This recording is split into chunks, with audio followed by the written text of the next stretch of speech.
오늘날 사람들은 질문을 합니다. 닭이 먼저냐? 달걀이 먼저냐? 어떤 것이 먼저 존재했는가? 이런 질문을 합니다. 제가 여러분에게 묻겠습니다. 여러분, 닭이 먼저입니까? 달걀이 먼저입니까?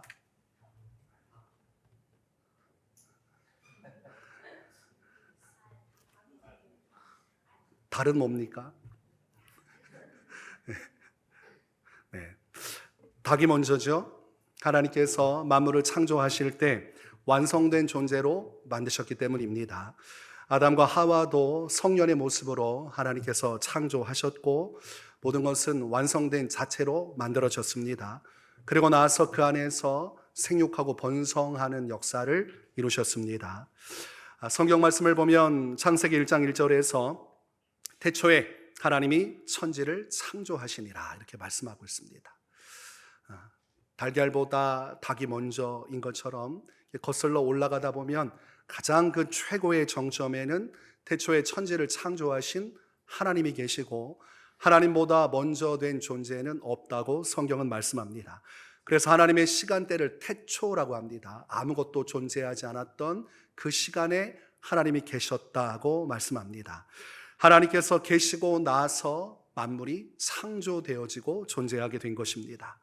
또한 사람의 존재도 똑같은 이 원칙 아래 있습니다. 하나님께서 먼저 계셨고 하나님께서 사람을 창조하신 것입니다.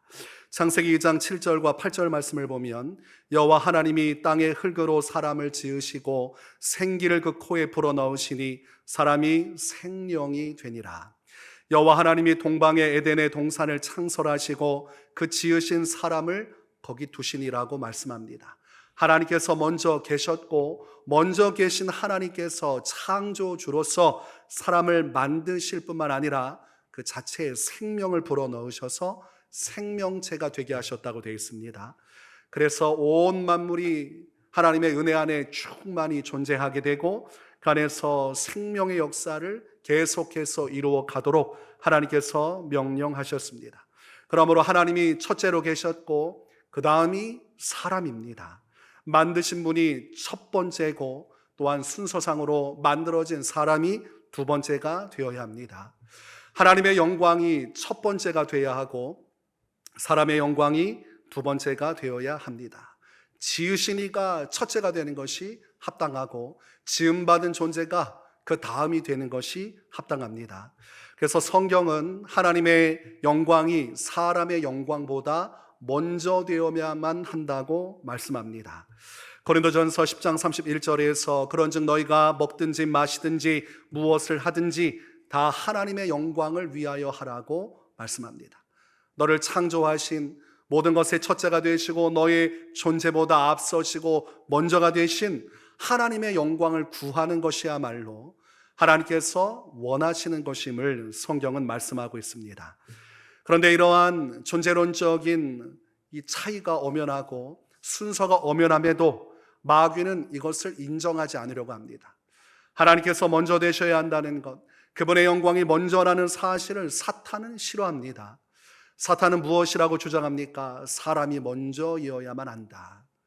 보이지 않는 창조주 그 신에 관한 것이 아니라 오늘 존재하고 살아가고 눈에 보여진 우리 현실 속에서 사람이 먼저고 사람의 행복이 먼저고 사람의 평강이 먼저고 사람의 안위가 먼저고 사람의 모든 영광이 먼저 되어야만 한다고 말을 합니다.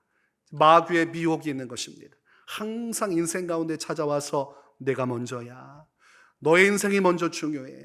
너가 먼저 행복한 것이 중요해. 너가 사실상 원하는 것을 얻지 못하고 바라는 것을 이루지 못한다면 종교도 하나님도 신도 필요하지 않은 것이라고 말을 합니다. 지금 당장 필요한 것은 너의 바라는 것이 실현되는 것이고 네가 내 인생 마음껏 누리며 살아가는 것이라고 사탄은 속삭입니다. 그러나 우리 주 예수 그리스도께서 살아가신 방식을 보면 우리는 마귀의 속삭임에 귀를 기울일 수 없습니다. 예수님께서 이 땅에 나타나신 것도 하나님 아버지의 뜻을 따라 성육신하셨고 하나님 아버지의 뜻을 따라서 공생의 삶을 사셨고 하나님의 뜻을 따라서 십자가에서 죽으시고 부활하셨습니다. 그리고 하나님의 뜻을 따라서 하나님 보좌 우편에 앉으셨고 하나님께서 정하시는 그 재림의 날까지 예수님은 여전히 하나님 보호자 우편에 계실 것입니다. 예수님께서 가장 먼저 삼으신 것은 하나님의 뜻이었고 그 뜻에 순종함으로 하나님의 영광을 이루는 것이었습니다. 만약 예수님의 영광이 먼저였다면 예수님은 결단코 십자가의 고난과 죽음의 길로 가시지 않았을 것입니다. 겟세마네 동산의 마지막 그 고뇌 속에서 예수님은 동산을 떠나 자신의 자유와 인생의 행복을 따라 가셨을 것입니다. 그러나 하나님의 영광이 예수님의 영광보다 먼저였기 때문에 죽기까지 복종하는 길로 가신 것입니다.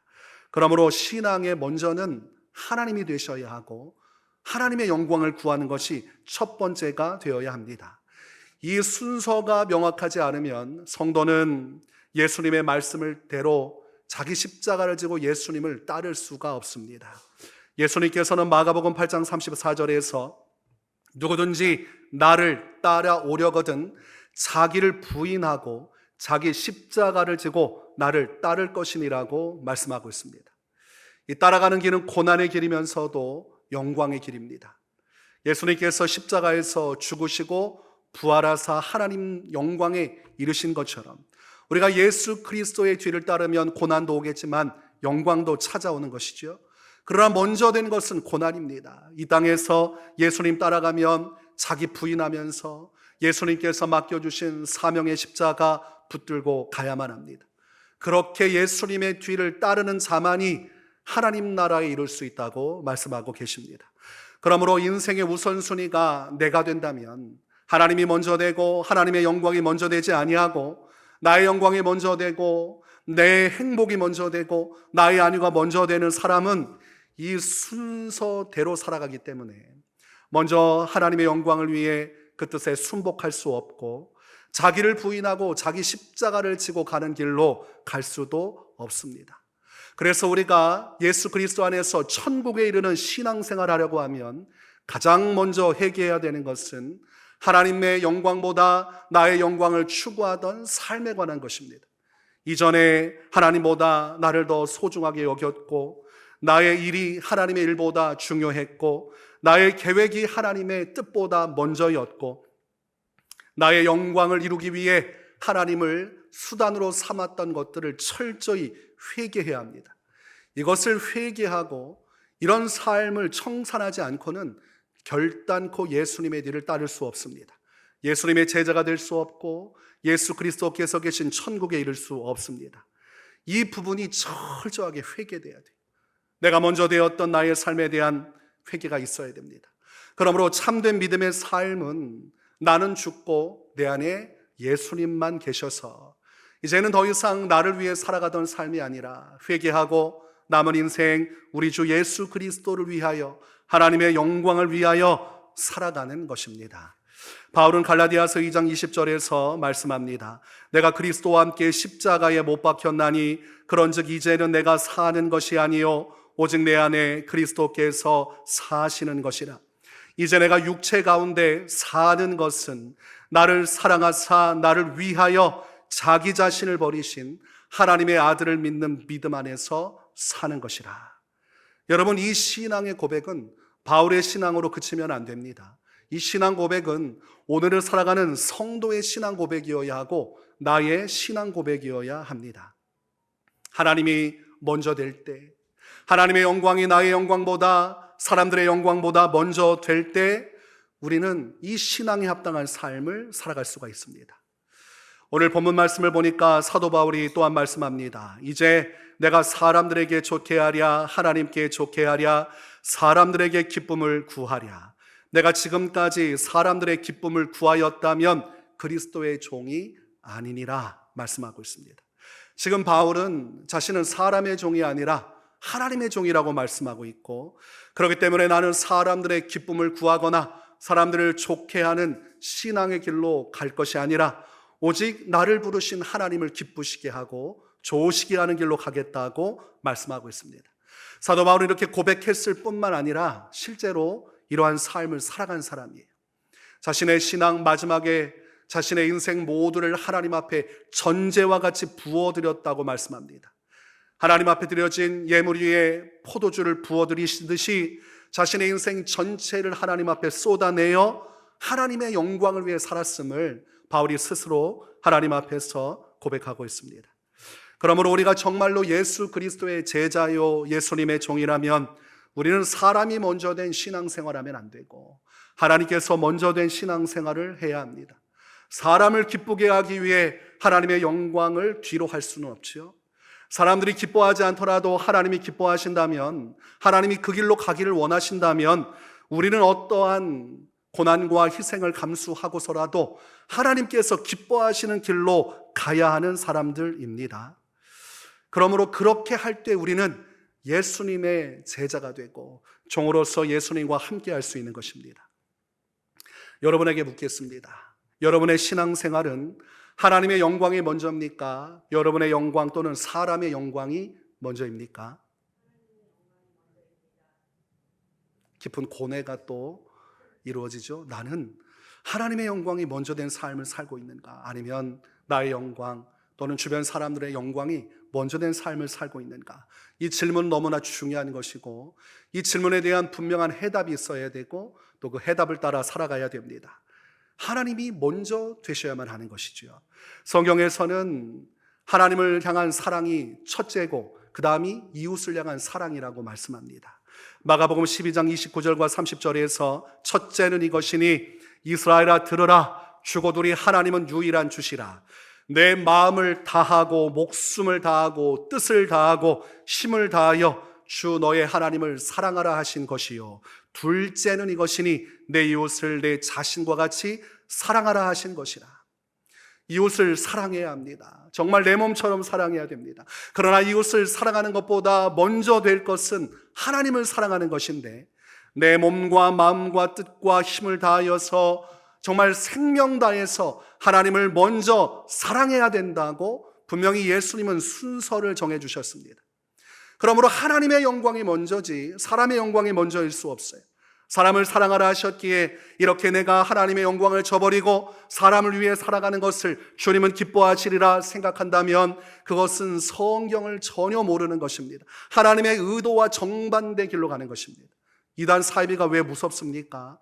알지도 못한 채로 안다고 확신하고 그릇된 길로 가기 때문입니다. 우리가 신앙생활 할 때는 그저 확신하는 것이 중요한 것이 아니라 그 확신이 옳은 확신인가, 내가 무조건 믿는 것이 중요한 것이 아니라 내가 바른 진리의 말씀을 믿고 있는가가 중요한 것이죠. 그러므로 사랑을 실천하는 것 중요하지만 하나님을 먼저 사랑해야 되고 그 하나님을 사랑하는 그 큰 틀 안에서 이웃을 사랑하는 것이지 하나님의 뜻과 계획의 범주를 넘어가면서 이웃을 사랑한다고 하면 그 사랑은 주님이 원하시는 사랑이 아닙니다. 사랑이란 이름으로 하나님 앞에 범죄하는 것일 뿐입니다. 또한 성경은 하나님의 사랑이 먼저고 그 다음이 가족을 향한 사랑이라고 말씀합니다. 마태복음 10장 37절에서 아버지나 어머니를 나보다 더 사랑하는 자는 내게 합당하지 아니하고 아들이나 딸을 나보다 더 사랑하는 자도 내게 합당하지 아니하며 라고 되어 있습니다. 대부분이 다 여기서 걸려 넘어집니다. 말로는 하나님을 더 사랑한다고 말하지만 실제 삶을 보면 가족이 먼저고 자녀가 먼저고 피부치가 먼저입니다. 하나님이 먼저 된 삶을 살지 않아요. 그러면서도 하나님께서 다 이해하실 것이라고 생각을 하는 것이죠. 분명히 예수님께서는 아버지나 어머니를 나보다 더 사랑하는 자 내게 합당하지 않다고 말씀하셨어요. 내 제자가 아니라고 말씀하시는 것이고 나의 종이 될 수 없다고 말씀하시는 것이죠.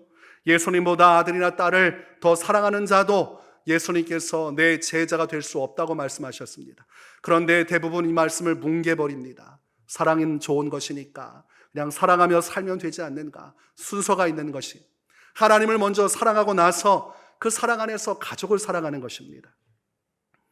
가족의 뜻이 아무리 완고하고 완강해도 가족이 원하는 대로 우상 숭배할 수는 없는 것입니다. 가족이 원하는 대로 신앙생활 저버릴 수는 없습니다. 가족이 원하는 대로 사명 저버릴 수는 없습니다. 가족 원하는 대로 가면 가족이 불신자라면 그들이 가는 지옥 따라가는 것이죠.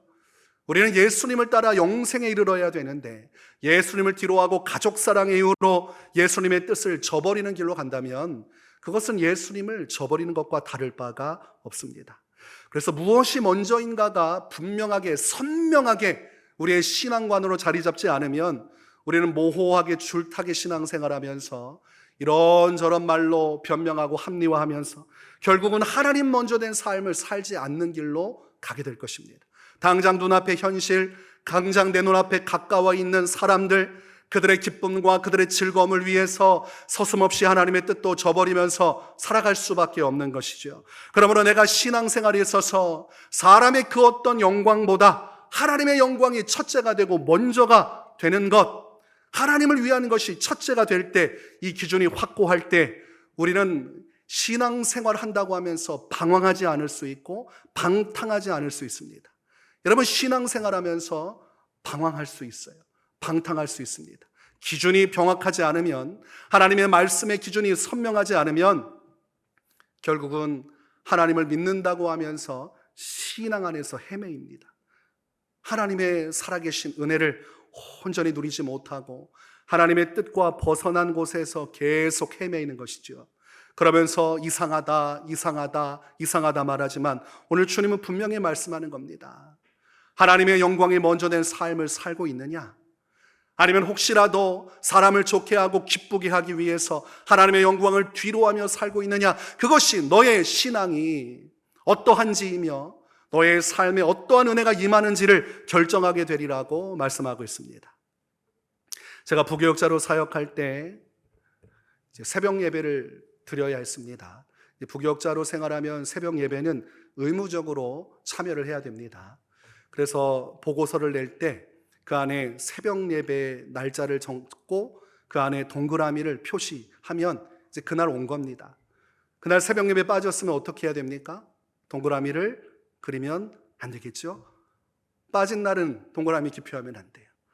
새벽 예배 참석한 한 주간에 이렇게 동그라미를 그리면 나중에 보고서에서 각 교구 특별한 사항을 다 보고 그러고 나서 이 목회자가 새벽 예배를 했는지 담임 목사님이 이제 확인을 하는 것입니다.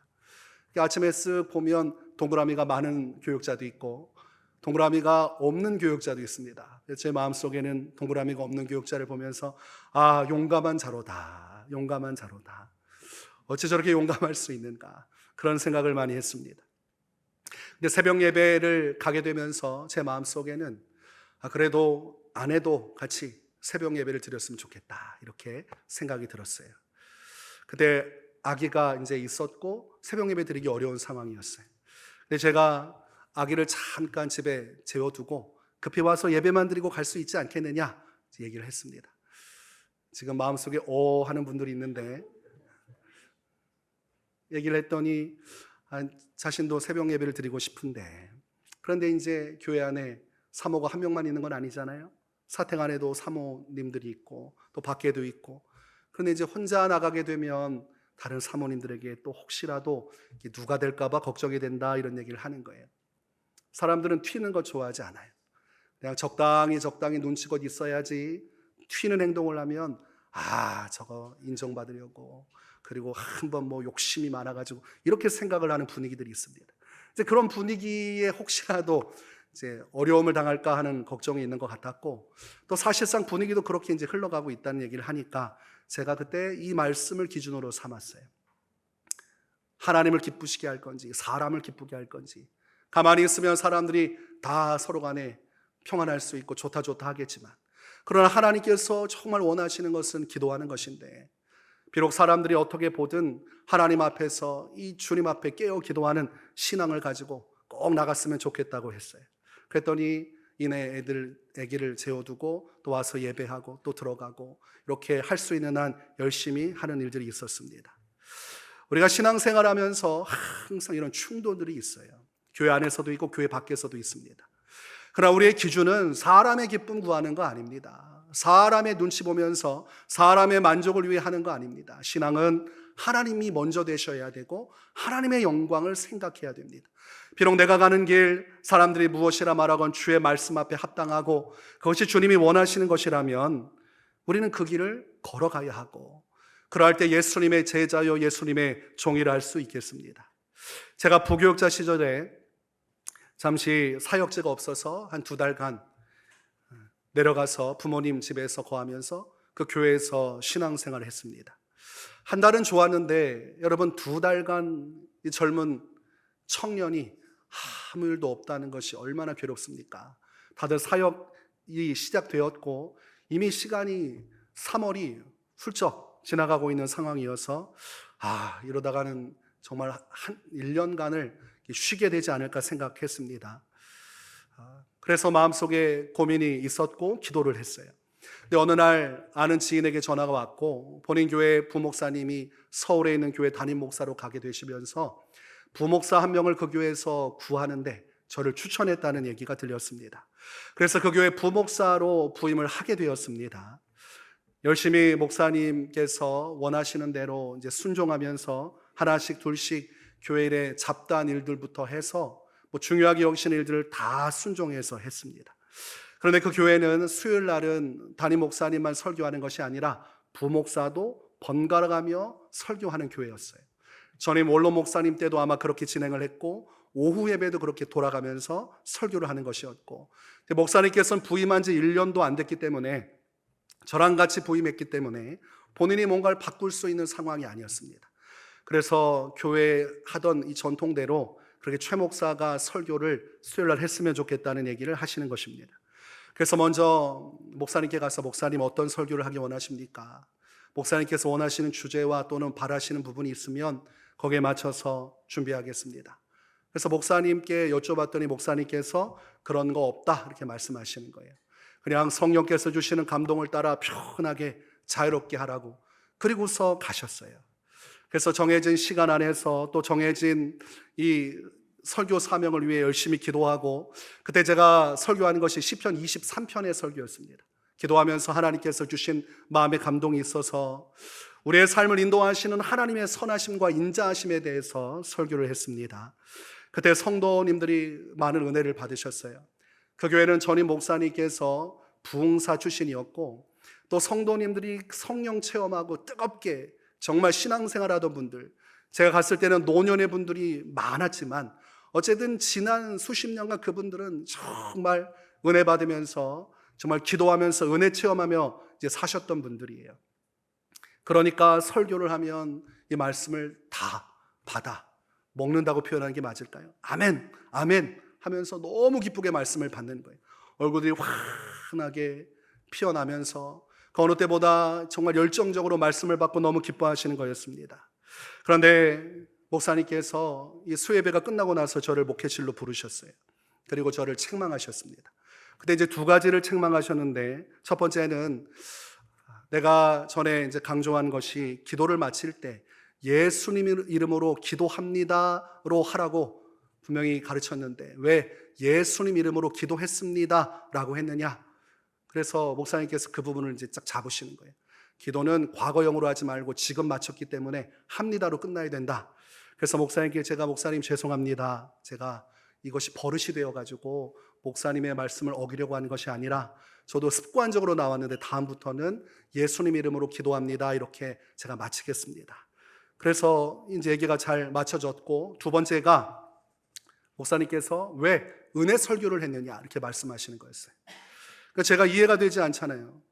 은혜 설교는 뭐고 다른 설교가 따로 있습니까? 설교는 은혜로 와야 되잖아요.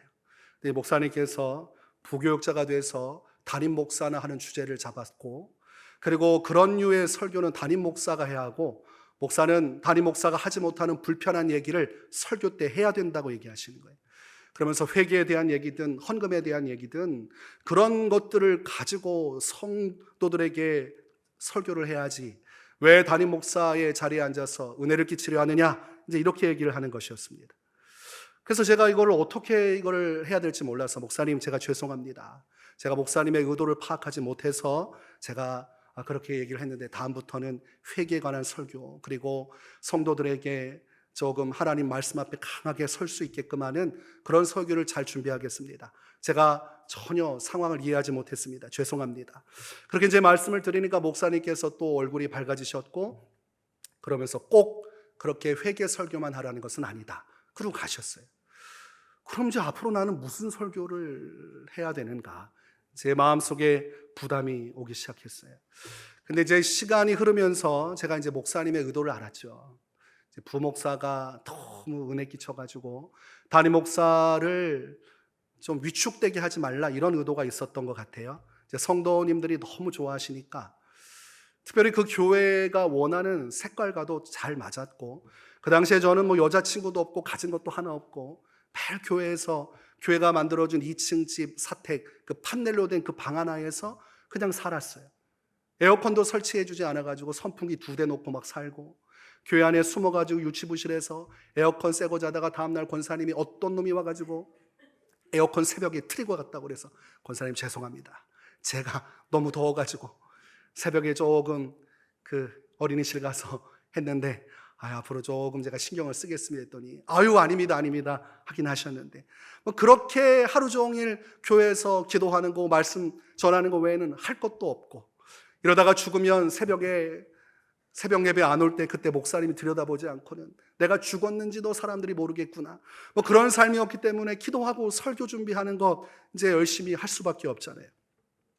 그런데 어느 날 설교하다가 뒤를 보니까 목사님이 또 표정이 많이 안 좋으신 거예요. 다리를 꼬고 앉으셨는데 얼굴이 이미 일그러지고 계시고 한숨을 쉬고 계시더라고요. 그래서 결정을 해야 되는 거죠. 어떻게 해야 되는가. 이 교회에 더 있으려면 설교를 목사님이 원하시는 대로 은혜 받지 못하는 설교를 해야 되는데, 내가 목회자로서 부름받고 앞으로 평생 설교할 사람인데 여기서 설교를 준비하고 또 설교의 일을 이루어야 되는데 이걸 어떻게 해야 되나. 그때 이 기준을 삼은 것이 오늘 말씀이에요. 모든 것은 다 목사님 말씀에 순종할 수 있는데 은혜 끼치지 말라는 것은 아니잖아요. 저는 이전 교회에서 특별한 상황에 의해서 오래 사역을 못하고 나올 수밖에 없었어요. 그래서 이번 교회는 최소한 2년 이상 있어야 이력서상에 1년이 아닌 2년을 남길 수가 있습니다.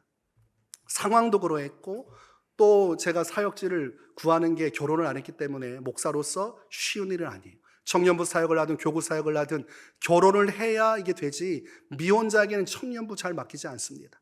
교구는 더욱더 맡기지 않습니다. 그러니까 결혼도 해야 되고 여기서 이제 오래도록 사역을 하고 싶은데 고민을 하게 되다가 쫓겨나더라도 그래도 주어진 목사님의 모든 말씀 다 순종하지만 이 은혜는 하나님이 주시는 것이고, 목회자가 성도들이 은혜 받지 못하도록 일부러 그렇게 하는 것은 그것은 거짓된 것이고, 하나님 앞에서 그런 사람은 목회자가 될 자격이 없다 생각해서 소신껏 정말 주어진 것 주신 대로 설교를 했어요. 교인들은 날마다 웃고 계신데 목사님은 날마다 울고 계시고, 거기다가 좀 눈치가 있어야 되는데 권사님들이 예배 끝나고 나가면 은혜 받았습니다를 담임 목사님 앞에서 자꾸 하는 거예요. 그냥 개별적으로 문자로 해도 되잖아요. 왜 목사님 옆에 가면서 은혜 받았습니다라고 얘기하고 가요? 그러면 담임 목사님께도 가서 얘기를 하고 저한테도 얘기하면 그나마 정상 참작이 되는데, 담임 목사님께는 얘기 안 하고 저한테만 얘기하고 가면 이거는 목회자, 부목사를 죽이는 겁니다. 언젠가 미혼 부교육자가 생기면 여러분이 그 교육자가 있는 앞에서, 담임 목사 앞에서 설교 칭찬을 많이 하면 그게 제대로 복수하는 거죠. 이게 참 어려운 일이지만, 그러나 결국은 이제 추석쯤 되고 나니까 목사님께서 추석 끝나고 한번 얘기하자 이렇게 하시는 거예요. 얘기할 게 없어요. 목사님하고 무슨 얘기를 할 게 있습니까? 이미 매주마다 또 새벽마다 목사님이 기도하면 툭 쳐서 회의합시다 하면 기도하던 중에 언제라도 올라가는데 1시간 동안 이제 또 훈시를 하시는 거예요. 새벽 예배 기도하다가 끌려가면 1시간 동안 앉아 있어야 돼요. 은퇴가 1년 미루어진 우리 장로님 부인 되신 전도사님도 거기 앞에서 1시간 앉아 있어야 돼요. 매일 그 교훈을 듣고 있는데 뭘 또 추석 끝나서 할 얘기가 뭐가 있어요. 그래서 알았죠. 나가라고 하시나 보다. 그리고 끝나고 나서 저한테 할 얘기가 없냐고 그러시길래 제가 목사님 너무 또 나이도 작고 결혼도 해야 되는데 작은 교회 와서 또 신부 만나기가 어려우니까 제가 큰 교회 가서 목회를 하고 싶습니다. 왜냐하면 목사님께 명분을 드려야 되잖아요.